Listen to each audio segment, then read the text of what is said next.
하나님은 영이시니 예배하는 자가 영과 진리로 예배할지니라. 거룩하신 하나님의 부르심을 받들어 이 자리에 나와 예배드리는 주의 백성들의 예배를 기뻐받아 주시옵소서.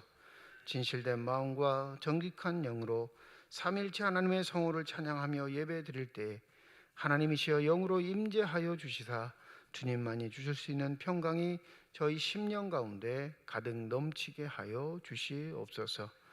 감사드리며 우리 주 예수 그리스도의 이름으로 기도드립니다. 아멘.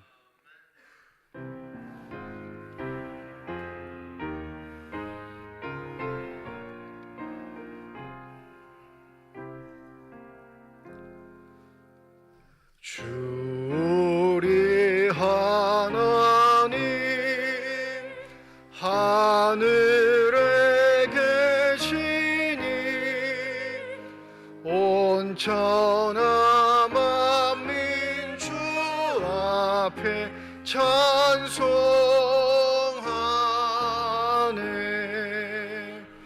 이 천지 만물도 주 앞에 엎드려 그 거룩하신 이름을 늘 높이네. 주 언약하신 것 끝까지 지키니 저 하늘나라 향하여 곧 가리라. 주 얼굴 배울 때 내 맘이 기쁘고 영원히 주의 영광을 찬양하리.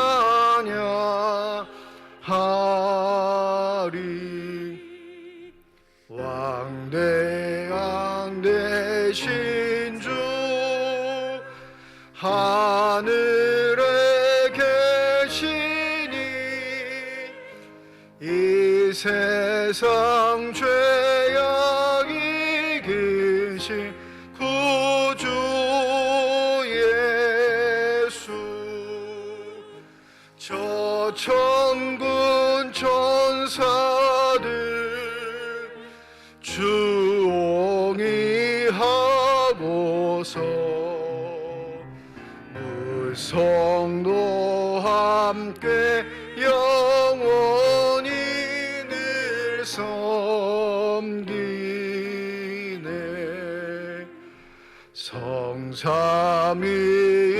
성삼위일체께 승리한 무리들 다 기쁜 소리 높여서 감사드려.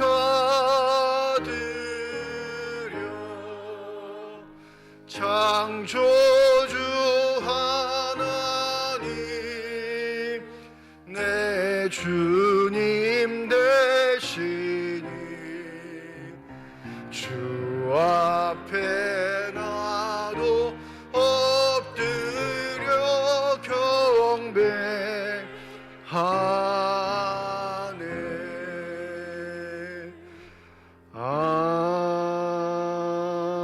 아멘.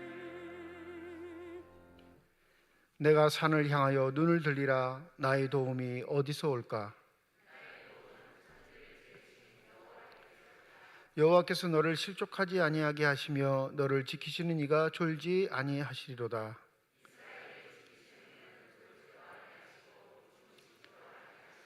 여호와는 너를 지키시는 이시라. 여호와께서 내 오른쪽에서 내 그늘이 되시나니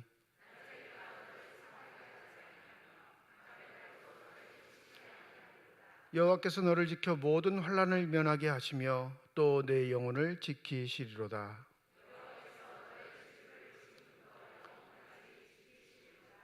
아멘. 지난 한 주간 동안의 삶을 되돌아보며 주 앞에 참회의 기도를 드립니다.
만일 우리가 우리 죄를 자백하면 그는 미쁘시고 의로우사 우리 죄를 사하시며 우리를 모든 불의에서 깨끗하게 하실 것이라.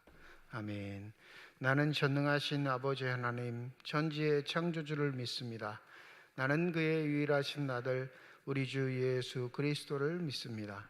그는 성령으로 잉태되어 동정녀 마리아에게서 나시고 본디오 빌라도에게 고난을 받아 십자가에 못 박혀 죽으시고 장사된 지 사흘 만에 죽은 자 가운데서 다시 살아나셨으며 하늘에 오르시어 전능하신 아버지 하나님 우편에 앉아 계시다가 거기로부터 살아있는 자와 죽은 자를 심판하러 오십니다. 나는 성령을 믿으며 거룩한 공교회와 성도의 교제와 죄를 용서받는 것과 몸의 부활과 영생을 믿습니다. 아멘.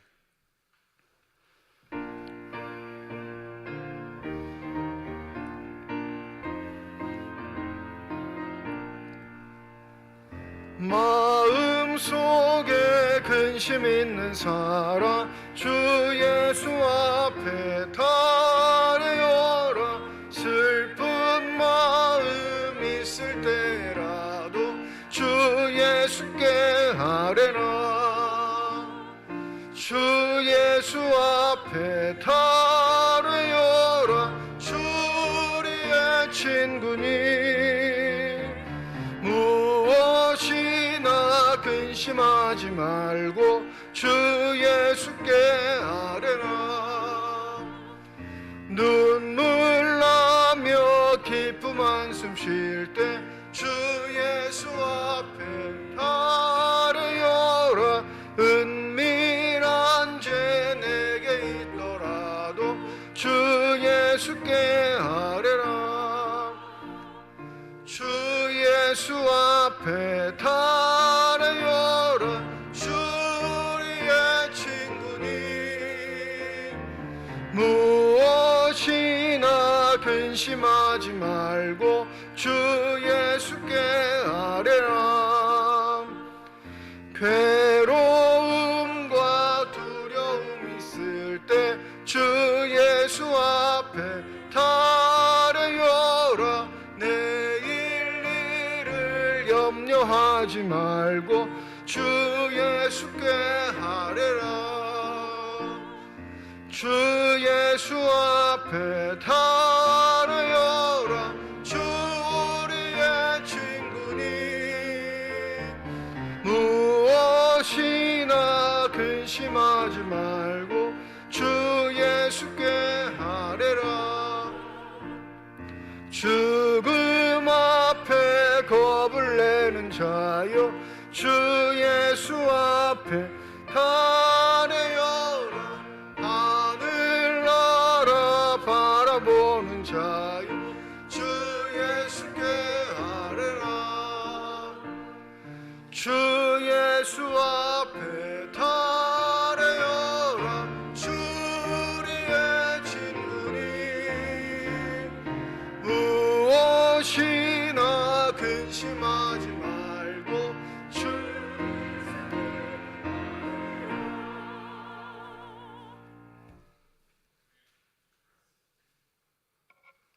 다 같이 기도드리겠습니다. 살아계셔서 우리를 인도하시는 거룩하신 하나님 아버지께 영광과 존귀와 찬송을 드립니다. 은혜로우신 하나님, 세상을 살면서 지고 있는 무거운 죄짐을 주님 앞에 모두 내려놓기 원하오니 우리의 더러운 죄를 불로 태워주시고 물로 씻어주셔서 우리의 영혼을 깨끗하게 하여 주옵소서. 내게 오는 자는 내가 결코 내어 쫓지 아니하리라 하신 주님의 말씀을 믿고 주님께로 나왔습니다. 우리들의 죄를 용서하시고 죄로 시달렸던 우리의 마음을 위로하여 주옵소서. 거룩하신 하나님 아버지, 우리들에게 거룩하고도 복된 날을 허락하여 주셔서 아침 시간부터 예배하게 하시며 아버지의 거룩한 성호를 찬송케 하시니 감사합니다. 거룩하신 아버지시여, 이 시간에도 우리가 마음과 정성을 가다듬어 주님께 경배드리고 예배하기 위하여 나왔습니다. 먼저 우리들을 깨끗게 하시고 정결케 하옵소서. 우리의 입술에 부정한 악들을 제하여 주옵소서. 깨끗한 심성과 거룩한 입술로 거룩하신 아버지의 영광과 존귀와 능력을 찬양케 하옵소서. 우리 민족을 사랑하시는 하나님, 아직 전쟁이 끝나지 않은 한반도를 보호하시고 지켜주셔서 우리 민족이 전쟁의 위협 속에서도 서로에게 더 큰 상처를 주지 않게 하심을 감사드립니다. 속히 우리 민족 가운데 남아있는 이 위기를 해결하여 주시고 전쟁이 아닌 화해와 연합으로 하나 되는 민족이 되게 하여 축복하여 주시옵소서. 복음으로 하나 되어 땅끝까지 복음을 전하는 민족 되게 축복하여 주시옵소서. 몸된 교회를 위하여 기도합니다. 주님의 크신 뜻이 계셔서 이곳에 세워주셨고 지금까지 인도하시고 부흥 발전케 하시니 감사합니다. 저희 교회가 이 지역 사회 복음화의 방주로서 믿지 않는 심령들에게 복음으로 새 생명을 전하는 교회 되게 하옵소서. 그리고 역할과 사명에 따라 기관을 세우셨사오니 이 각 기관과 함께하여 주셔서 날로 발전해 가며 감사와 찬양이 넘치게 은혜 내려 주시옵소서. 교회의 모든 성도들을 위하여 간구합니다. 오늘 드려지는 예배가 온 마음과 정성으로 예배하게 하시고 코로나19로 육신의 병으로 고통당하는 성도들에게 치유함을 건강케 하옵소서. 믿음이 부족한 성도에게는 성령님 만나주시고 물질로 고통받는 이들에게는 차고 넘치게 부어주시옵소서. 한 사람 한 사람 간구하는 기도에 응답하여 주옵소서. 주일학교 교사로 예배위원으로 차량, 방송, 안내 등 여러 모양으로 헌신하는 손길들을 기억하시고 이들의 수고가 헛되지 않게 하시고 항상 주님의 위로와 평안을 부어 주옵소서. 아름다운 이 예배 시간에 주님의 음성을 듣기 원합니다. 주님을 만나기 원합니다. 성령 하나님께서 임재하셔서 우리의 영의 소원을 들어 주시옵소서. 사랑으로 교제하며 서로를 용납하는 우리들이 되게 하옵소서. 예배 순서마다 함께 하시며 찬양으로 영광 돌리는 성가대 위에 크신 은총을 내려 주시옵소서. 또한 목사님을 통해 주시는 말씀이 알찬 생명의 양식이 되게 하옵소서. 그 생명의 물줄기가 우리 심령 하나하나에 촉촉이 적셔지도록 은혜 내려 주시옵소서. 이 모든 말씀 우리 주 예수님의 이름으로 기도드립니다. 아멘.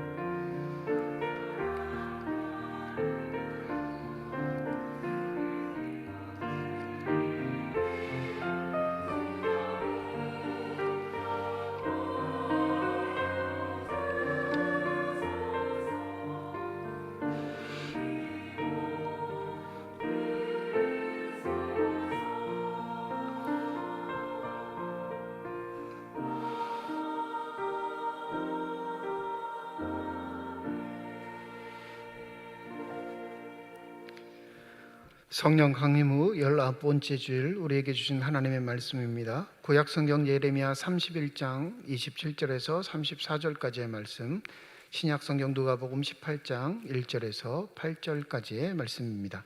우리 다 함께 자리에 일어나 하나님의 말씀을 받겠습니다.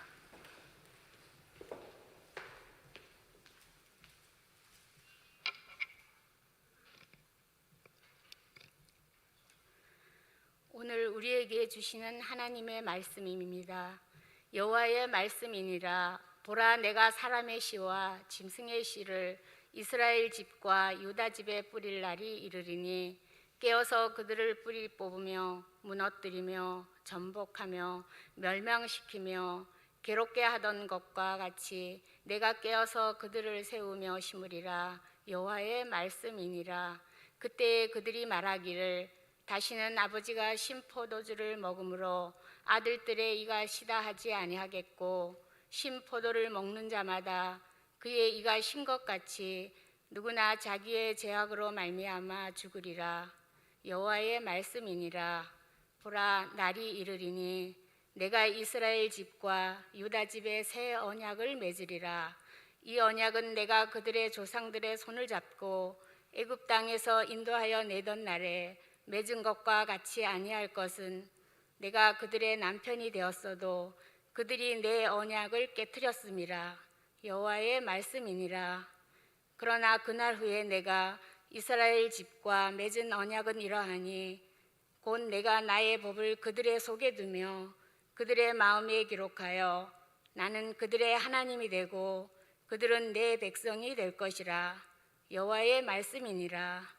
그들이 다시는 각기 이웃과 형제를 가르쳐 이르기를 너는 여호와를 알라 하지 아니하리니 이는 작은 자로부터 큰 자까지 다 나를 알기 때문이라. 내가 그들의 악행을 사하고 다시는 그 죄를 기억하지 아니하리라. 여호와의 말씀이니라.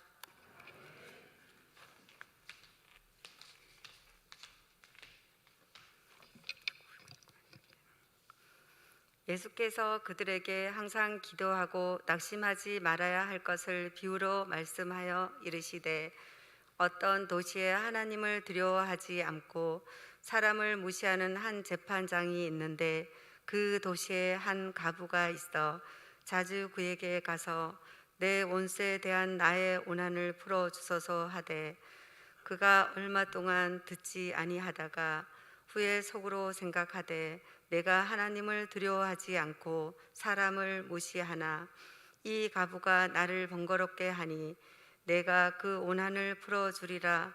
그렇지 않으면 늘 와서 나를 괴롭게 하리라 하였느니라. 주께서 또 이르시되 불의한 재판장이 말한 것들을 들으라. 하물며 하나님께서 그 밤낮 부르짖는 택하신 자들을 원한을 풀어주지 아니하시겠느냐. 그들에게 오래 참으시겠느냐. 내가 너희에게 이르노니 속히 그 원한을 풀어주시리라. 그러나 인자가 올 때에 세상에서 믿음을 보겠느냐 하시니라. 하나님께서 이 말씀을 통하여 우리에게 은혜 주시기를 원합니다.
아멘.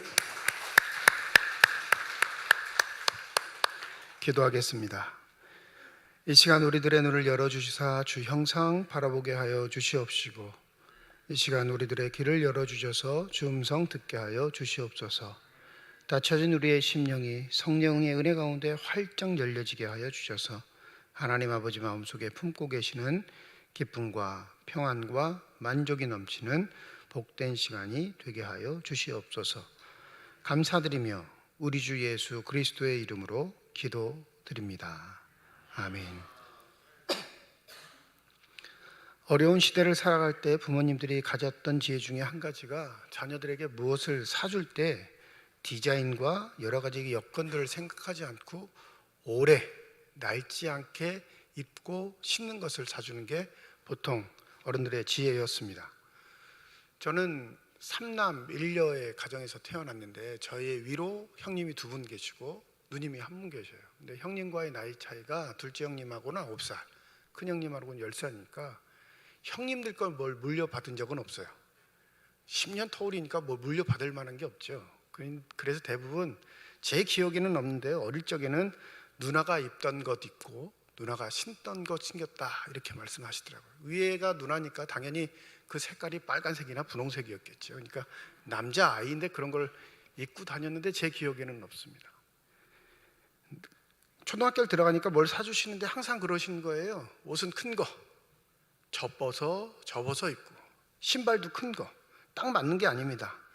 발 금방금방 클 테니까 큰 거 신으라 해서 운동화도 질질 끌고 다녔던 기억이 있습니다. 그게 어려운 시대를 살아갈 때 부모님들의 지혜였죠. 그런데 초등학교 때 문제가 생겼는데 전교에 1-2명씩 나이키 신발을 신고 다니는 아이들이 보였어요. 저는 신발을 그런 스포츠 매장에서 산다는 것 자체도 충격이었습니다. 그런 신발을 그런 데서 사? 대부분 제가 사던 신발은 시장 신발 가게에서 사는 것, 디자인도 고를 수 없고 어머니가 딱 정해주신 것만, 사이즈도 내 사이즈가 아니라 좀 더 큰 거, 그것만 신고 다녔던 아이에게 이 나이키 신발은 어마어마한 충격이었습니다. 한 주일은 교회 가서 설교를 듣는데 그런 말씀을 하시는 거예요. 하나님은 기도하면 다 이루어 주셔. 반드시 기도는 이루어 주셔. 그래서 무슨 기도를 했을까요? 그 주일부터 기도했습니다. 나이키 신발이 갖고 싶습니다. 이루어졌을까요? 안 이루어졌을까요? 이루어졌습니다. 얼마 후에? 무려 3년이 지난 후에 그 기도의 제목이 이루어졌어요. 근데 생각해 보시면 3년 동안 나이키 신발을 달라고 기도했을까요? 안 했을까요? 안 했어요. 어느 정도 하다가 포기해버렸어요. 에이, 거짓말 하셨네. 초등학교 졸업식 때 지금은 큰 형수님이고 그때는 저희 큰 형님과 사귀던 관계였던 지금의 큰 형수님이 졸업 선물이라고 주신 게 바로 나이키 신발이었어요. 그런데 그걸 받을 때 기도가 이루어졌다 생각하지 않았습니다. 내 기도를 하나님이 들으셨다 생각하지 않았어요. 그냥 받은 것만으로 기쁘고 아무 생각이 없었죠. 그런 후유증 때문인지 여전히 저는 스포츠 용품을 무조건 나이키만 삽니다. 신발은 다 나이키 사고요. 웬만한 신발들은 다 나이키 아니면 구매하지 않는 못된 버릇이 있습니다. 여러분의 기도 생활은 어떠신지요? 여러분도 여전히 설교자를 통해서, 목회자를 통해서, 아니면 신앙을 먼저 가지신 부모님과 할아버지, 할머니를 통해서 그 말씀 많이 들으셨을 거예요. 기도하면 반드시 응답돼. 기도는 응답이 될 수밖에 없는 요소를 가지고 있습니다. 왜냐하면 기도는 yes, no가 있고 기다려 라는 응답이 있거든요. 근데 우리는 대부분 기도 생활을 하면 뭐만 기다려요? 내가 원하는 yes만 기다리니까 그게 기도의 응답이라고 생각하는 거예요. 오늘 누가복음 18장은 우리에게 기도에 관한 이야기를 하시는 것처럼 우리가 느끼실 텐데, 또 그렇게 배우고 오셨을 텐데 1절에 그렇게 시작하잖아요. 예수께서 그들에게 항상 기도하고 낙심하지 말아야 할 것을 비유로 말씀하셨다. 그러니까 두 가지 단어가 공존하는데 낙심하지 않아야 할 삶의 비결 중에 한 가지가 뭐냐면 항상 기도하는 것. 또 그 기도하는 것이 우리의 삶의 가장 중요한 요소이기에 이 기도의 교훈이다라고 생각할 수 있는데, 물론 맞습니다. 그런데 우리가 원하고 뜻하는 그 소원과 만족, 그 간구에 대한 응답이 아니라 분명히 무슨 의도가 있으셔서 이 이야기를 하셨을 텐데, 이 이야기를 좀 자세히 풀기를 원하면 17장에 이루어졌던 예수와 바리새인들과의 대화, 또 예수와 제자들과의 대화를 이해할 때 이 18장은 기도에 관한 우리의 오해들을 좀 부숴버릴 수 있습니다. 17장을 한번 살펴보면 17장은 이런 이야기입니다. 지금 누가복음 9장부터 쭉 제가 말씀을 드리는 게 뭐죠? 지금 길에서 이루어지는 일이라고 했죠. 예루살렘을 목표로 지금 갈릴리에서부터 예수께서 예루살렘을 향해 가는 모든 이야기가 누가복음 9장부터 19장까지 이루어지고 있는데, 이 18장 바로 직전 17장부터 무슨 이야기를 하시냐면 종말에 관한 이야기들이 등장합니다. 즉 예루살렘에 가시면 곧 죽게 되신 그분의 일생을 본인이 알고 있기에 가장 중요한 대목들은 예루살렘에 거의 근접했을 때 다 풀어내고 있으신 거죠.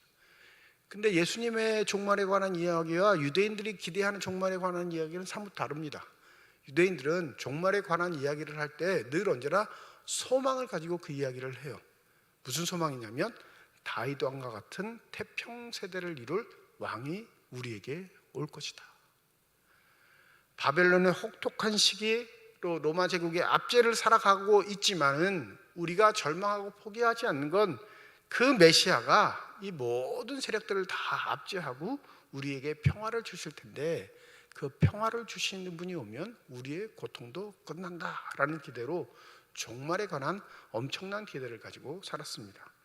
그러니 예수를 보고 그 질문을 던지는 건 내가 메시아의 자격이 있느냐, 하나님의 큰 권능을 가진 자로서 이 이야기에 대한 답을 무엇이라 하겠느냐라는 것이 궁금증이었을 겁니다.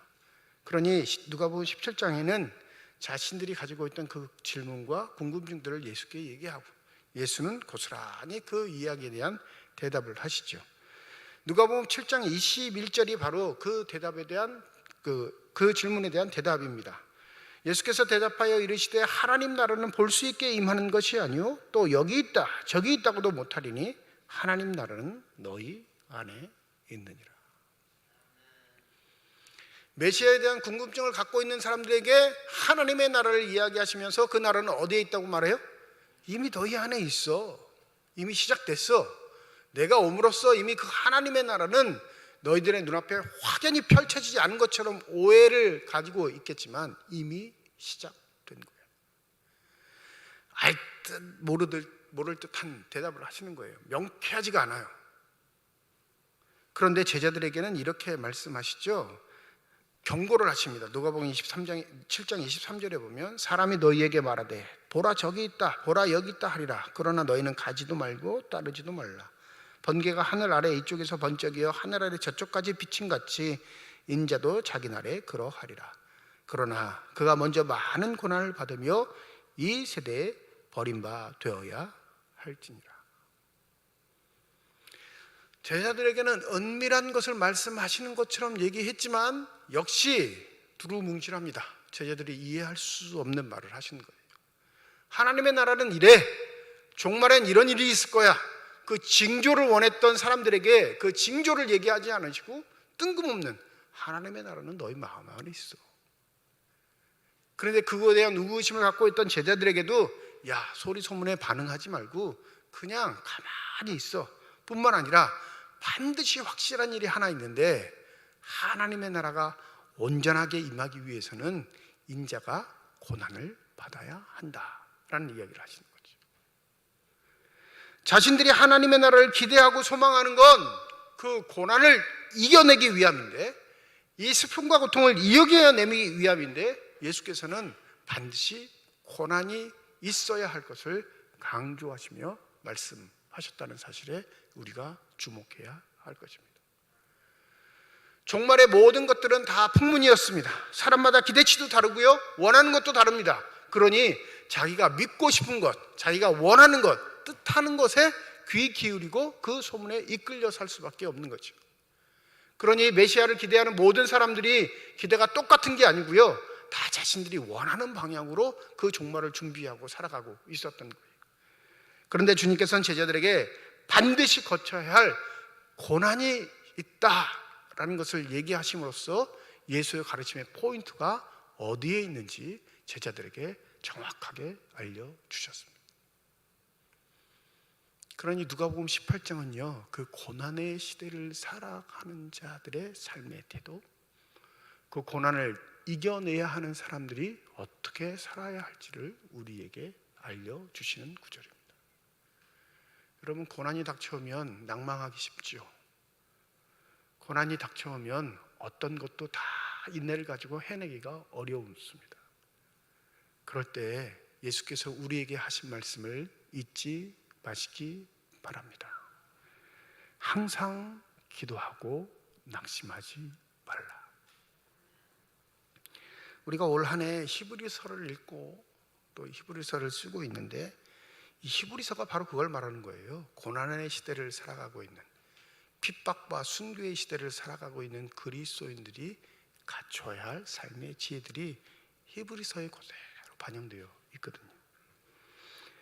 히브리서는 이렇게 우리에게 강조합니다. 약속한 일을 신뢰하라. 너희에게 하늘나라, 하나님의 나라, 그 나라를 약속하신 분의 약속을 믿고 신뢰할 때 너희들은 그 핍박의 시대, 고난의 시대, 순교의 시대를 이겨나갈 수 있을 것이다 말하지요. 그래서 히브리서 10장 23절과 25절엔 이런 말씀을 기록합니다. 약속하신 이는 믿으시니 우리가 믿는 도리의 소망을 움직이지 말고 굳게 잡고 서로 돌아보아 사랑과 선행을 격려하며 모이기를 패하는 어떤 사람들의 습관같이 하지 말고 오직 권하여 그날의 가까움을 볼수록 더욱 그리하자. 이 히브리서 말씀 중에 제일 많이 인용된 구절이 뭐냐면 모이기를 패하는 어떤 사람들의 습관과 같이. 믿음으로 시작했는데 그 고난이 너무 큰 거지요. 핍박이 너무한 겁니다. 때로는 가족의 희생까지 정반되는 아주 참혹한 일이 벌어지니까 공동체의 무리에서 흩어지기 시작합니다. 기도가 무슨 필요가 있어? 하나님의 약속이 언제 이루어질 줄 알아? 우리들이 살 길을 먼저 찾아야지. 이런 미련하게 사는 사람들에게 하나님의 약속이 임할 것 같아? 아니야. 우리가 계획하고 준비하는 게 더 중요해. 이것이 초대교회 공동체에 만연했던 갈등이었습니다. 약속을 붙잡으며 기도하려고 하는 자, 그 기도의 자리를 박차면서 하나님을 저주하고 원망하는 자. 여러분의 삶의 모습은 어떻습니까? 여러분은 어떠한 태도를 가지고 주의 다시 오심을 소망하고 기다리고 계신가요? 오늘 누가복음 18장에 보면 절대적인 권력을 지닌 한 사람이 등장합니다. 누구죠? 재판장이. 여러분, 이게 2000년 전이니까 지금 여러분 법관을 생각해 보세요. 판사들을 생각해 보세요. 모든 사회적인 갈등의 요소의 종착점은 법원에 가서 결정이 나는데, 그 판사가 결정하는 대로 모든 것이 참인지 거짓인지 드러나게 됩니다. 과거의 정권 때 우리가 충격을 받았던 건 그 재판을 돈을 받고 무엇인가 이익을 받고 거래했던 사실이 드러났다는 사실이에요. 최후의 보루, 마지막 보루, 우리 이 땅에서의 사회적 질서와 안녕을 구할 수 있는 유일한 보루라고 생각했는데, 그것도 결국 그들의 탐심으로 인해 엉망진창이 된 것을 우리가 과거의 경험을 통해 보고 배웠습니다. 그런데 2000년 전에는 얼마나 더 했겠어요. 재판장이라면 모든 권한을 다 독점한 사람, 쉽게 말하면 사람의 생명도 쥐락펴락할 수 있는 힘이 있던 사람입니다. 그런데 이 재판장이 얼마나 무시무시한지 2절에 이렇게 말하죠. 어떤 도시에 하나님을 두려워하지도 않고 사람을 무시하는 한 재판장이 있다. 이런 막무가내인 사람이 없다라는 표현을 하는 거죠. 여러분, 둘 중에 하나는 갖고 있어야 그가 그의 양심을 온전히 보존할 겁니다. 그죠? 하나님을 무시하지 않으면 사람이라도 두려울 줄 알아야 민심에 반하지 않는 재판을 할 텐데, 하나님도 두렵지 않고 누구도 안 두려워요? 사람도 두려워하지 않아요. 이 사람의 삶의 태도는 뭐냐면, 내가 왕이야, 내가 절대자야, 나를 막을 수 있는 사람은 이 땅에 아무도 없어, 하나님 그런 게 어디 있어, 눈에 보이지도 않는데, 이런 생각을 가지고 재판을 하며 살아가는 사람이에요. 쉽게 말하면 이런 세상에 놓인 우리의 삶을 비유하고 계시는 겁니다. 하나님을 두려워하지 않는 세상, 사람의 목도 두려워하지 않는 세상. 너희들이 그 세상에 어떠한 존재인 줄 아니? 오늘 본문에 보면 누가 등장해요? 과부가 등장하거든요. 과부와 같은 사람들이야.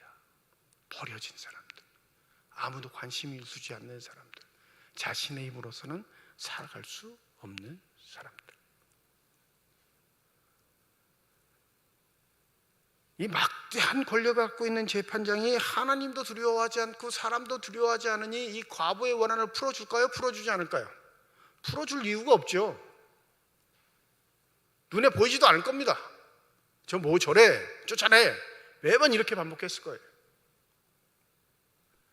그런데 놀라운 건 이 과부가 포기하지 않았다는 데 있습니다. 대단한 여인이죠. 끈질기게 매어달렸습니다. 부당함을 당했다는 겁니다. 내 원한을 좀 풀어주십시오. 내 원수가 저렇게 잘 사는 꼴을 내가 못 보니 제발 내 원수를 징계해 주시고 내 마음속에 품어있는 원한을 깨끗하게 풀어주십시오. 이건 늘 날마다 반복하는 이야기였을 겁니다.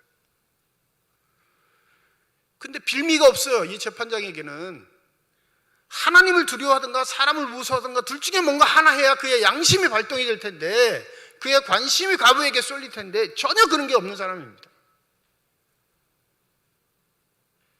우리가 수많은 기도를 하고 낭망하는 이유는 바로 여기에 있습니다. 움직이지 않는 사회, 움직이지 않는 사람들. 나는 원통해 죽겠는데, 나는 답답해 죽겠는데, 나는 괴로워 죽겠는데 나만 원통하고 괴롭지 아무도 그 괴로움에 함께해 주지 않습니다. 하나님이라고 있다고 믿는 사회라면 그 하나님의 무서움을 알고 뭔가 꿈틀거리리라도 할 텐데, 그렇지 않는 세상에 덩그러니 버려진 것 같습니다.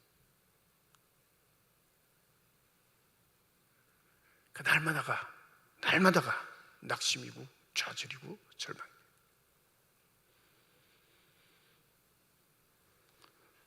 우리 사회가 그러니까 자살이 많은 거예요.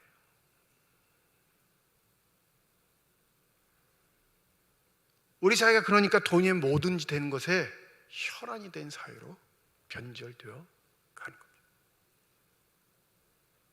소망이 없거든요. 희망이 없습니다. 그 어디에도 연약한 자들과 함께 서려고 하는 그런 손길들을 볼 수 없기 때문에 그렇습니다.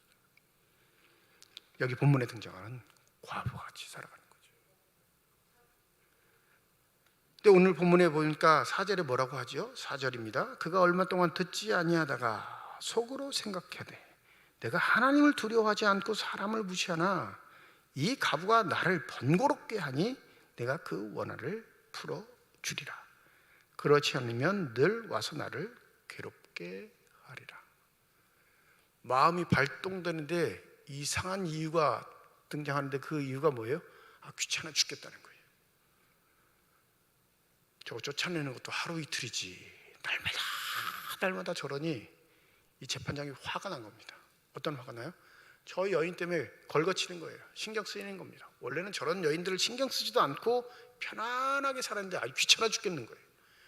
누구한테 벌 받을까 봐 무서워하는 것도 아니고요, 누구한테 손가락질 받을까 봐 두려워하는 것도 아닙니다. 이유는 뭐예요? 귀찮아, 걸거쳐. 참 신경 쓰이네. 대부분 우리가 신경 쓰는 이유는 누구한테 비난받을까 봐. 신앙을 가진 우리가 늘 언제나 마음속에 한곁에 섬뜩함을 느끼는 건 하나님 앞에 책망받을까 봐인데, 이 재판장은 그런 사고방식이 아닌 사람이에요. 전반적으로 다른 삶을 사는 사람인데, 순수한 이유는 뭐예요? 내 편안함을 위해서, 내 안락함을 위해서, 내가 누리는 일상의 평온을 위해서 이 과부의 소원을 풀어주기로 합니다.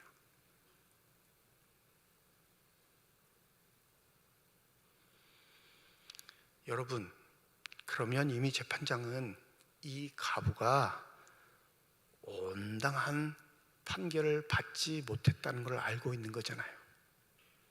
이 여인이 원한이 있는 것이 당연하다라는 것을 이미 알고 있었던 사람이잖아요. 판결 한 번만 하면 그냥 쉽게 끝날 일을 이 재판장은 질질 끌고 있었던 겁니다. 이 이야기를 하신 후에 예수께서 이렇게 말씀하십니다.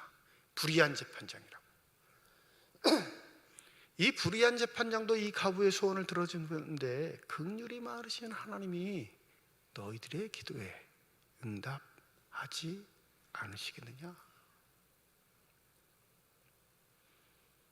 그런데 이 본문이 어려운 이유는 8절에 이 말씀을 남기셨기 때문에 그렇습니다. 그러나 인자가 올 때에 세상에서 믿음을 보겠느냐 하시니라. 서론에 말씀드린 것처럼 초등학생인 제가 좀 기도하다가 포기한 것처럼 대부분 우리의 삶에서 포기하고 살아간다라는 거죠. 몇 마디, 며칠, 몇 달 기도하다가 포기하는 겁니다. 하나님을 신뢰하지 않고 누굴 신뢰해요? 나를 신뢰하는 거예요. 내 경험을 신뢰하고요, 내 판단을 신뢰합니다. 꾸준히 기도하지 않으니까 기도의 응답인지도 모르고 살아가는 거예요.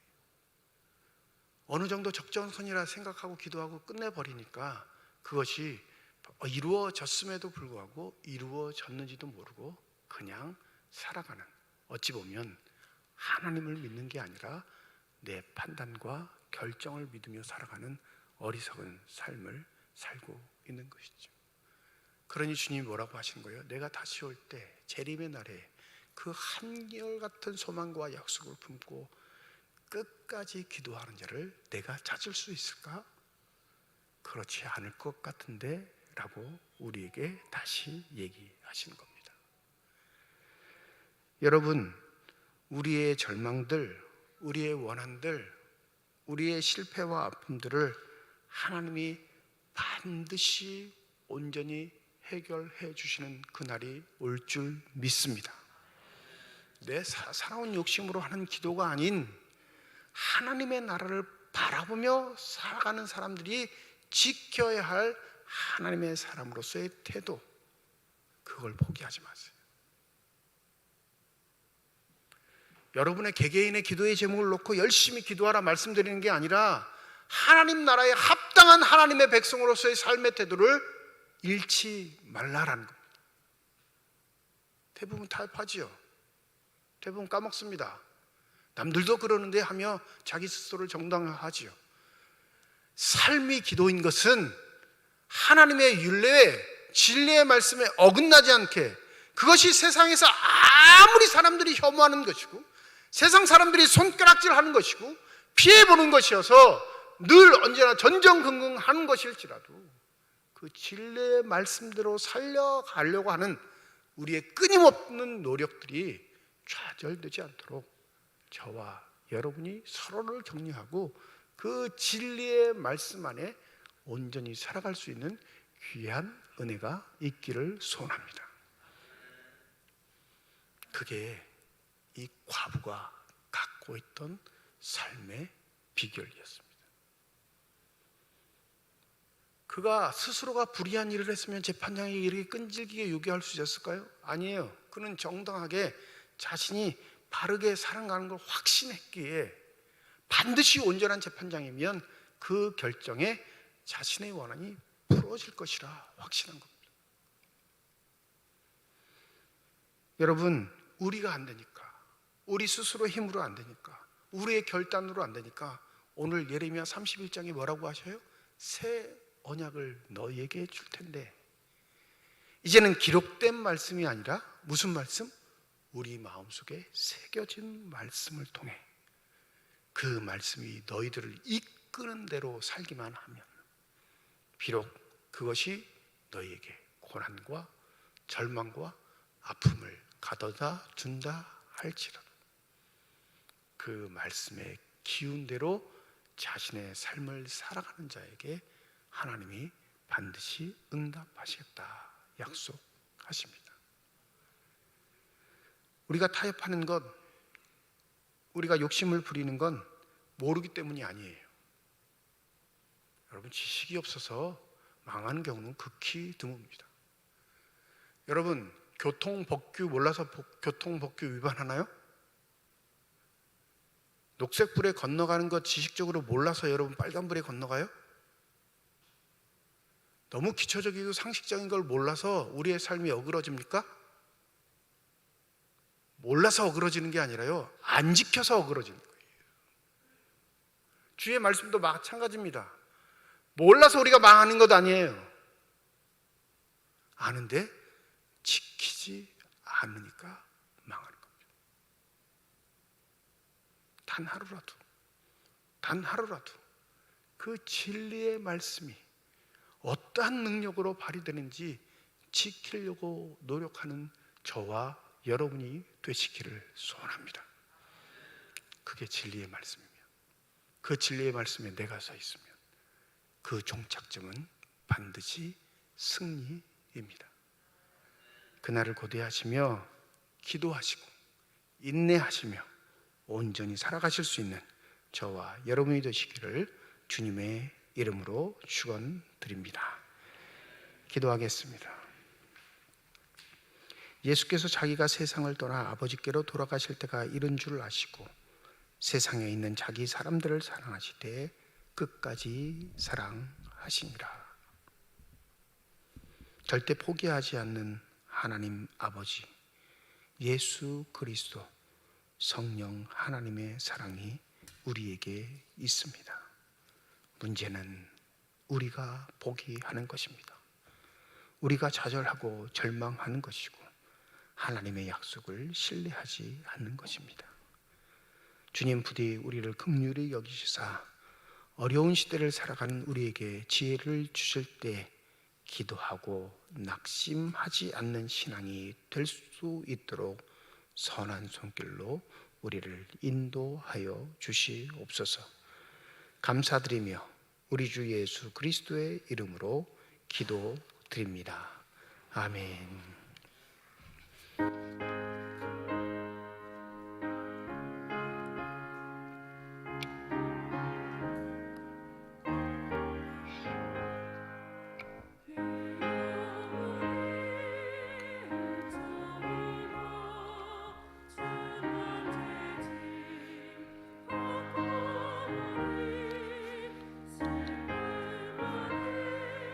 이 세상도 천국으로 화하도다. 할렐루야 찬양하세.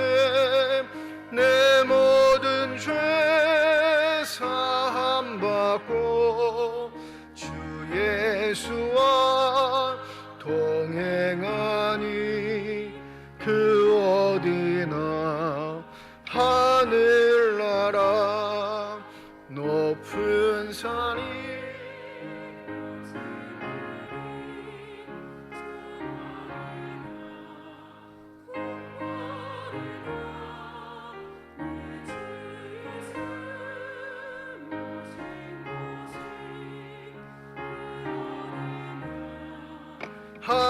하늘나라 할렐루야 찬양하세. 내 모든 죄 사함 받고 주 예수와 동행하니 그 어디나 하늘나라. 오석철 장로님 가정에서, 김평윤 안수 집사님 가정에서, 조수동 집사님 가정에서 무명으로 건축 헌금 드리셨습니다. 하나님 아버지의 은혜와 사랑을 진심으로 감사드립니다. 거룩한 주일 주의 전에 나와 예배 드릴 수 있는 은혜 허락하여 주시고 나올 때 빈손으로 나오지 아니하고 주 앞에 드릴 수 있는 예물 있게 하심을 감사드립니다. 11전금으로 1,000번제헌금으로 감사헌금으로 선경금으로 장학헌금으로 건축헌금으로 주일헌금으로 드리는 손길마다 주의 은혜 가운데 복내려 주시사 이 땅 살아갈 때 필요한 것 채우시는 하나님의 은혜를 누리는 자들이 되게 하여 주시옵시고 살아가는 동안 후히 나누고 베풀 수 있는 축복의 손길들만이 되게 하여 주시옵소서. 이 예물이 쓰여지는 것 하나님의 사랑이 널리 증거되게 하시고 하나님의 이름으로 심겨지게 될 때 수많은 열매를 통하여 여전히 살아계시고 역사하시는 하나님의 능력과 권세만 나타나는 거룩한 예물이 되게 하여 주시옵소서. 예물을 드릴 때 기도의 제목을 담아드리는 손길과 가정이 있음을 주께서 하시오니 지치지 않게 하시고 포기하지 않게 하여 주셔서 반드시 기도한 자에게 응답하시며 열매 맺게 하시는 하나님의 은혜를 누리는 복된 삶들이 다 되게 하여 주시옵소서.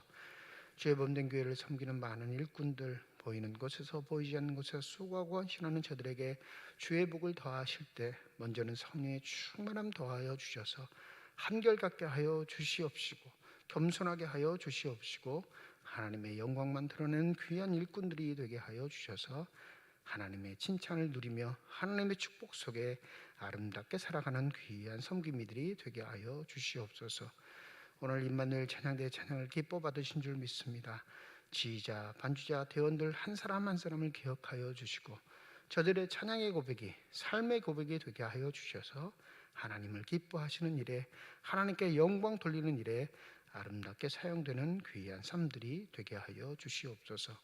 병상에 누워있는 환우들, 또 코로나 확진으로 어려움을 겪고 있는 환우들, 또 그 환우들을 지키고 보호하는 가족들에게 하나님의 은총을 더하여 주셔서 오나옵기는 그 병상에 찾아가 치유의 손길로 안수하여 주셔서 빠른 시간 안에 치유되게 하시고 회복되게 하시고 온전한 건강을 누릴 수 있도록 주의 은혜로 함께하여 주시옵소서.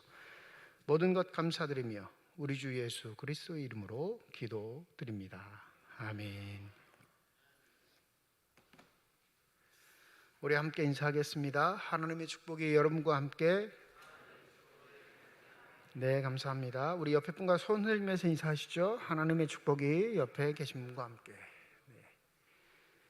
오늘 오후 찬양 예배는 권사의 헌신 예배로 드리겠습니다. 오후 2시 본당에서 모이는데요. 우리 설교는 양양에 있는 서면교회를 담임하시는 우리 박호범 목사님 오셔서 말씀 전해주시겠습니다. 우리 권사님들뿐만 아니라 많은 성도들 참여하셔서 말씀에도 은혜 받으시고 또 헌신을 다질할 수 있는 귀한 예배가 되기를 소원합니다. 다음 주 예배는 1부, 2부 예배로 드리고요.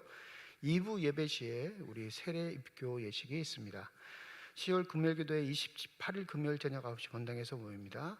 세례 입교자 문답 교육을 받고 있는데 문답 과정을 거쳐야 세례 입교식을 할 수 있으니까 문답은 이번 주 토요일 5시 1층 쉼터에서 모입니다. 해당되시는 분들은 반드시 문답에 참여하셔야 합니다.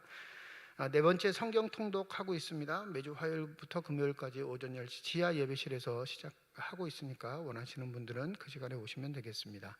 이번 주 하반기 구역 신방 18일은 남양 3구역 2편한 구역, 20일 목요일은 성미구역, 21일 금요일은 정상 2구역이 되겠습니다. 조금 늦기는 했는데 2022년 하반기 장학생 이번 주 안에 각 장학생들에게 장학금이 입금이 됩니다. 중고등부는 김채은, 이우연, 장원지, 최한희, 손은채, 청년부는 손경민, 우승구, 김영훈, 고 최영옥 권사님 장학금은 김희림, 목회자, 선교자 자녀는 임하신, 박지훈, 이주화 이렇게 하반기 장학생들이 선정돼서 이번 주 중에 장학금이 입금이 됩니다. 그동안 한 해 동안 또 장학헌금 해주신 분들께 감사 말씀드리고 멈추지 마시고 우리가 귀한 일꾼들을 또 섬기고 기르는 일에 최선을 다할 수 있도록 꾸준히 장학헌금 해주시면 감사하겠습니다. 임마누엘 시온 찬양대 대원 모집합니다. 우리 찬양대 대장 또는 지휘자, 교구 목사님들께 신청하셔도 됩니다. 단 등록 교인이셔야 합니다. 교회 등록하시고 교인으로 인정받으셔야 봉사하실 수 있으니까 여러분들 많은 지원 부탁드리고 또 협력을 부탁드립니다. 제139회 정기노회가 지난주 끝났는데 저희 교회에 해당되는 거는 피택되신 두 분 장로님 장로고시기에 합격하셔서 제가 합격증을 받아왔습니다. 합격증 전달은 2부 예배 때 하겠고요. 오늘 1부 예배 때 홍종호 안수집사님 같이 지금 예배 드리시니까 잠시 일어나실까요? 네, 합격하셨는데 우리 축하 박수 하도록 하겠습니다. 네. 감사합니다. 연희대 사업 가운데 우리 김장철마다 새우젓 판매하는 게 있는데 우리 새우젓 신청하신 분들 22일 토요일 오후 2시 구역장님을 통해서 나누어 드리니까 잘 받으시기 바라고요. 만약에 일정이 안 맞으셔서 본인이 직접 받으러 오시겠다 하시는 분들은 우리 여전연합회 회장님께 연락을 하셔서 받으시면 되겠습니다. 감사할 일 우리 심덕진 성도님 가정에서 범사의 감사로 강단 장식 예쁘게 준비해 주셨습니다. 성도님의 가정, 자녀들 앞길 위해 하나님의 축복이 늘 함께 하시기를 주님의 이름으로 축원드립니다. 더불어 이번 주부터 여러분 그 주보에 보시면 11번째 기도해가지고 병중의 성도를 위해서 중보기도 해주시길 부탁드렸는데 오늘부터는 고3 수험생 명단까지 함께 실었습니다. 우리 교회에서 4명의 학생들이 이제 고3이 되는데 이 4명의 자녀들을 위해서도 기도하실 때마다 함께 중보 기도해 주시기를 부탁드립니다. 이제 다 함께 자리에 일어나셔서 결단 찬양 하나님께 드리겠습니다.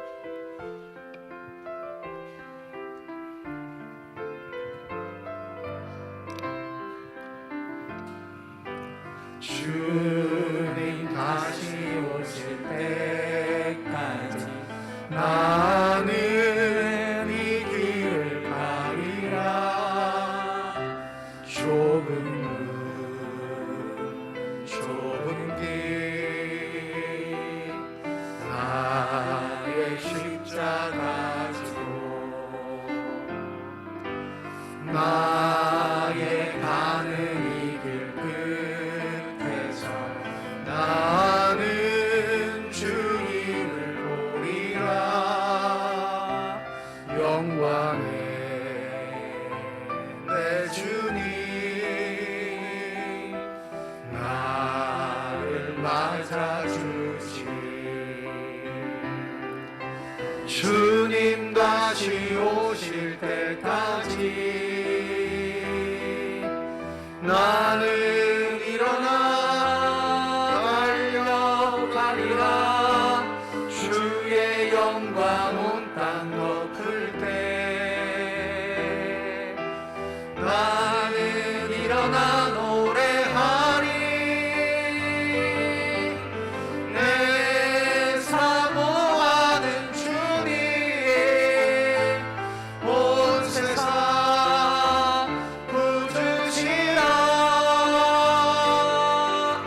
내 사모하는 주님 영광의 왕이시라. 내 사모하는 주님 온 세상 부주시라. 내 사모하는 주님 영광의 왕이시라.